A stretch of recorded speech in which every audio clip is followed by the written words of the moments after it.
Musa na Haruni wakamwendea Farao kwa jina la Mungu, wakasema, wache watu wangu waende zao.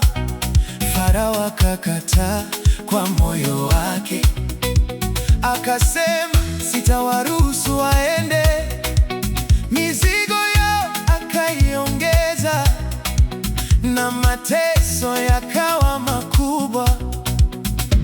Watu wakatawanyika kutafuta majani, Mizigo ikawa mizito sana, moyo ukamlilia Mungu, moyo ukamiminika mbele za Mungu. Usikate tamaa, Mungu anasikia, Mungu anaona, Mungu anajua. hata mzigo Unapokuwa mzito, Mungu bado yupo pamoja nasi. Usikate tamaa, Mungu anasikia kilio chako, hakijapotea, Mungu atatimiza kusudi lake. atatimiza. Kusudi lake.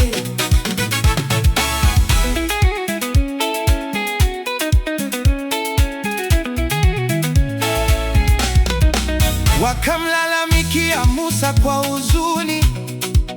Musa akamwendea Mungu wake, kwa nini umewaleta watu hawa?